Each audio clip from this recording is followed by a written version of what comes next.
Entendendo a Bíblia em boa companhia.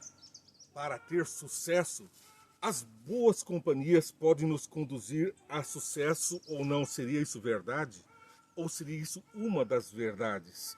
Nós temos na lição da Escola Sabatina Educação e Redenção a perfeita lição dentro da Palavra de Deus para alcançarmos o sucesso. E a lição vem nos trazendo o verso para nossa reflexão, que está em Josué capítulo 1, verso 7. Tão somente ser forte e muito corajoso para teres o cuidado de fazer segundo toda a lei que o meu servo Moisés te ordenou. Dela não te desvies nem para a direita nem para a esquerda, para que sejas bem-sucedido por onde quer que andares. Se você quer ser bem-sucedido, a receita está aqui. Pois então Deus estava dizendo para Josué, assim que ele assumiu a liderança do povo de Israel, antes e logo ao entrarem na terra prometida, a terra de Canaã, depois de terem atravessado o deserto, a receita para se manterem fiéis, a receita para deixarem de se apostatar e terem o verdadeiro sucesso. Pois bem, o que é realmente o sucesso? Diz-me com quem tu andas, te direis quem és. O que é que você está fazendo nas companhias das pessoas? Isso tem um reflexo, um impacto sobre o destino da sua felicidade. Pois então veja só, o que é sucesso na visão das pessoas hoje? É ser top, é estar no pico, é o primeiro, é o maior, o melhor. São conceitos de felicidade misturados com conceitos de sucesso. Mas isso seria realmente verdadeiro? Logo nos deparamos com alguns apelidos, alguns adjetivos negativos, desqualificadores das condutas de sucesso.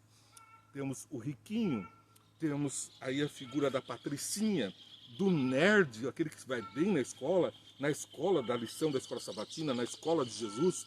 Os nerds são chamados de crentes fanáticos, pessoas que estão dentro de uma heresia, assim, por serem muito dedicados ao Senhor, santinhos do pau oco. Muitas vezes essas pessoas fiéis a Deus são confundidas com pessoas que vivem de um rigor de aparência. E então elas estão comunicando apenas uma casca. São o que Jesus chama de sepulcros caiados, belos por fora, mas por dentro contaminados. Estão vivendo uma vida podre. Então, qual será o verdadeiro conceito de sucesso? Nós temos que desviar do mal e nos adaptarmos à obediência. Vamos lembrar que foi Satanás o primeiro rebelde, o primeiro desobediente, perverteu a Eva também com a doença da desobediência e assim trouxe uma grande desgraça, pois nos afastamos daquele que nos ama, que sabe todas as coisas e que nos dá as perfeitas orientações. Os adjetivos, eles conferem uma certa perseguição às pessoas que estão fazendo as coisas buscando o sucesso. Mas realmente, qual é o sucesso verdadeiro? Ter uma vida longa. Mais longa você terá se for ao céu, porque você vai ter a vida eterna. Ter uma vida repleta de coisas boas, pois no céu não teremos nenhuma coisa ruim, apenas o bem habitará lá. Todas as coisas com fartura e com prodigalidade que vem direto do Pai, direto de Deus. O Deus da fartura dará abastança a seus filhos. Então, qual é o sucesso verdadeiro? É salvarmos a família? Com certeza, levarmos a mensagem ao mundo, fazermos pessoas mais felizes aqui e termos boas companhias? Isso nos faz andar em boa companhia e nos eleva ao patamar de um Deus santo, um Deus que está nos conduzindo para a sua santidade. Temos então na Bíblia um relato de toda a Bíblia, relatando como sermos felizes, como estaremos nos portando aqui na terra para galgarmos a felicidade. Josué 1, 7 e 8, o verso 7 a gente já leu, né? Mas vamos ler novamente o 7 e 8. Somente seja forte e muito corajoso. Tenha cuidado de obedecer a toda a lei que o meu servo Moisés lhe ordenou. Não se desvie dela nem para a direita nem para a esquerda, para que seja bem-sucedido por onde quer que andar. Não deixe de falar as palavras desse livro da lei, e de meditar nelas de dia e de noite, para que você cumpra fielmente tudo o que nele está escrito. Qual é o propósito de Deus, então, aqui? Que nós cumpramos o que está escrito. É seguir em obediência. Então seremos felizes, receberemos a Canaã. Foi a promessa de Deus ali para o povo antigo, o povo de Israel, para o seu povo, e também é a promessa para nós, filhos de Deus, que estamos vivendo segundo seus passos. Veja Romanos 1, verso 5. Paulo diz o seguinte: por meio dele e por causa do seu nome, recebemos graça e apostolado para chamar dentre todas as nações um povo para a obediência que vem pela fé. A fé substituiu os mandamentos, a graça substituiu os mandamentos. Estamos diante do poder desobedecer, de seguir em maus caminhos. O que é que o apóstolo Paulo está revelando aqui? A mesma coisa que Deus disse lá, que ele que faz o querer e o efetuar. Ele opera em nós o querer e o efetuar. E aqui esse complemento. A obediência vem pela fé. Se nós acreditamos em Deus, cremos no amor de Deus, mas cremos também no juízo de Deus, então estamos diante de um ser que tem autoridade, mas é repleto de amor e nos compreende e nos faz, por fé, capacitados para a obediência. E nos faz também porta-vozes dessa mensagem para chamar o mundo para a obediência pela fé. Ninguém obedece aquilo que não acredita. Isso seria assim uma coisa muito herege, uma coisa muito autoritária. Eu vou obedecer sem acreditar. É uma coisa falaciosa, nós temos que crer. Aquele que crê obedece aos mandamentos daquele a quem ama. Se nós amamos a Deus e se nós cremos em Deus, quer por amor, quer pelo juízo, nós estaremos obedientes e atentos aos comandos de Deus. Mas veja o que diz Tiago no capítulo 2, verso 10. Pois quem obedece a toda a lei, mas tropeça em apenas um ponto, torna-se culpado de quebrá-la inteiramente. Aqui Tiago, discípulo de Jesus, bem depois de Jesus ter subido ao céu, depois de sua morte, está reforçando a ideia que Jesus disse: eu não vim abrogar, destruir a lei, eu vim aprimorar, eu vim dar cumprimento, mostrar como é que se faz para cumprir a lei. Então aqui Tiago traz, e eu vou ler agora do verso 8 até o 13, que vai nos fazer uma plena compreensão. Se vocês de fato obedecerem à lei do reino encontrada na Escritura que diz... Então qual é a lei que nós temos que obedecer? Se alguém tem dúvida de que agora é um novo concerto, que nós temos uma nova aliança e que não precisamos obedecer à lei, estamos livres para pecar, olha a advertência. Ame, a Escritura que diz, ame o seu próximo como a si mesmo, e então estarão agindo corretamente. Aqui Tiago está repetindo as palavras de Jesus: ama teu próximo como a ti mesmo, e então estarás fazendo corretamente. O que Jesus disse? Ama o próximo como a ti mesmo e a Deus como sobre todas as coisas. Aqui nós estamos repetindo, reiterando os conceitos que estão em Deuteronômio 6, 4 a 5, em Mateus 22, 39, em Levíticos 19, 18. Então, todos esses textos nos mostram que nós devemos cumprir a lei amando ao próximo. Quem ama ao próximo cumpre os mandamentos de Deus no que tange a sermos relacionados com os nossos semelhantes. Os mandamentos de Deus são divididos na primeira parte, a nossa relação com Deus, os primeiros 4 mandamentos, e nos últimos mandamentos nós temos a relação do homem com o homem: não matarás, não adulterarás. E aqui Tiago está dizendo que quem tropeçar num desses mandamentos quebrou todos. É como se nós estivéssemos subindo uma escada, tropeça e cai. Não tem como não despencar quebrando o mandamento. Vejam, para compreendermos melhor. Verso 9. Mas se tratarem os outros como parcialidade, estarão cometendo pecado e serão condenados pela lei como transgressores. Pois quem obedece a toda a lei, mas tropeça apenas um ponto, torna-se culpado de quebrá-la inteiramente. Pois aquele que disse, não adulterarás, também disse, não matarás. Êxodo 20.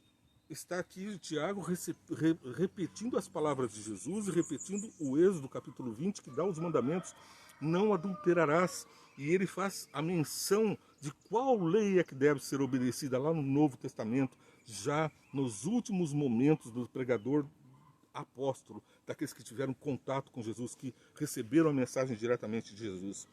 Então ele diz, pois aquele que disse não adulterarás, também disse não matarás. Ele poderia ter dito não matarás, não adulterarás, não mentirás, não roubarás, não dirás falso testemunho contra o teu próximo, ama teu Deus sobre todas as coisas, lembra-te do dia do sábado para o santificar, não farás para ti imagem de escultura. São os 10 mandamentos. Ele não recitou todos os 10, mas ele reportou aos mandamentos do não matarás e do não adulterar, como uma expressão de onde está o comando desses mandamentos. Se você não comete adultério, mas comete assassinato, torna-se transgressor da lei. Se você fala mal dos outros, é transgressor da lei. Se você calunia os outros, é transgressor da lei. Mata, é transgressor da lei. A lei é um todo, é o caráter de Deus. Nós estaremos dando bofetadas em Deus, como fez Satanás, nos tornando a imagem e semelhança da serpente quando adulteramos a palavra de Deus. É bem clara ao dizer que temos que ser obedientes aos mandamentos, os 10 mandamentos de Deus. E continua, falem e hajam como quem vai ser julgado pela lei da liberdade. A lei da liberdade, mas não é a lei da opressão, mas ela vai fazer juízo, ela vai trazer juízo para os desobedientes. Então, a lei é liberdade para todos, mas é juízo para os desobedientes. Porque aquele que quer ir para o céu matando, num lugar onde se diz que ele vai haver vida eterna, como?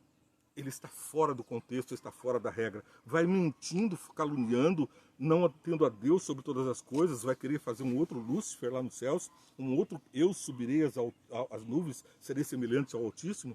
Não, lá estarão os adoradores de Deus, o que tem Deus como único e eterno e o primeiro. E Deus diz que eu sou o primeiro, eu sou o alfa e o ômega, não há lugar para um outro Satanás nos céus. Não queira ser você um desobediente a querer entrar nos céus. Isso é a vontade de Satanás. Nos últimos momentos da história desse mundo, vai acontecer exatamente isso. Satanás vai lançar-se com seus exércitos de anjos e de homens maus contra a cidade santa. Está escrito lá no Apocalipse. E nós então da palavra de Deus com obediência aos mandamentos. Porque, verso 13, porque será exercido juízo e misericórdia sobre quem não foi misericordioso, e misericórdia triunfa sobre o juízo.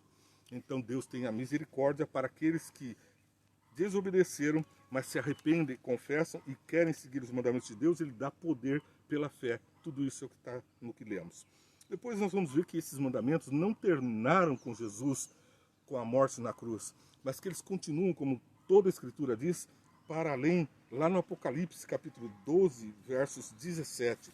O Apocalipse, o livro que fala da revelação de Jesus Cristo aos santos dos últimos dias, e aqui está dizendo aos santos dos últimos dias que galgarão os céus. Está lá.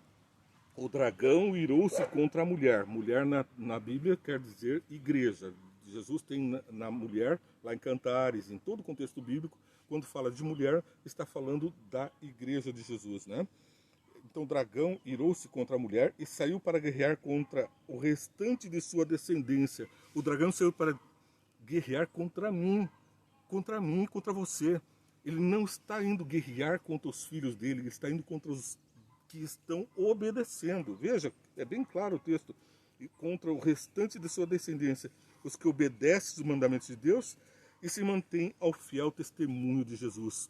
Satanás se ira contra os obedientes que têm a fé em Jesus, por isso guardam os mandamentos, e então ele se ira e se põe, o dragão se pôs em pé na areia do mar, ele se ergue contra os filhos de Deus que obedecem os mandamentos de Deus. Tem dúvida ainda? Apocalipse 14, verso 12. Apocalipse 14, 12 diz, aqui está a perseverança dos santos, que obedecem os mandamentos de Deus e permanecem fiéis a Jesus. O último momento da Bíblia, no último momento, quando Jesus traz salvação para o seu povo, ele diz, os que guardam os mandamentos de Deus e têm a fé em Jesus são os que recebem a salvação. Não adianta ter fé em Jesus, porque isso o diabo tem, mas ele não obedece. Nós precisamos conhecer a Jesus, a sua vontade, guardar os seus mandamentos, pela fé, pela graça, nós vamos galgar o querer e o efetuar que vem de Deus. E assim nossa vida será melhor aqui na terra, teremos o verdadeiro sucesso. Todas as coisas que o homem imaginou no seu coração de bom, diz a Bíblia, aquele que o homem não viu e o seu coração não pôde imaginar, são essas coisas que Deus tem preparado para mim e para você. É o sucesso ao seu alcance. Você está assistindo o programa Entendendo a Bíblia em Boa Companhia, e por isso nós vamos orar. Senhor Deus, nós pedimos a sua companhia na nossa vida, fortalece a nossa fé, faz com que nós cumpramos os seus mandamentos e nos abstenhamos do mal para termos o sucesso que é a tua companhia. Abençoa todos que estão participando desse programa para que eles sejam ricos de bênçãos e transmitam a todos uma luz maior que vem de ti. Em nome de Jesus, amém. Não perca, 5 minutos, vem, entende o resumo dessa programação, vai ao ar às 8 horas. Você assiste, curta, compartilha e também ora por esses programas para que eles tenham a palavra fidedigna de Deus. Logo mais, Entendendo a Bíblia em Boa Companhia, que é o que você está assistindo, para poder curtir, compartilhar e abençoar a todos. Deus te abençoe.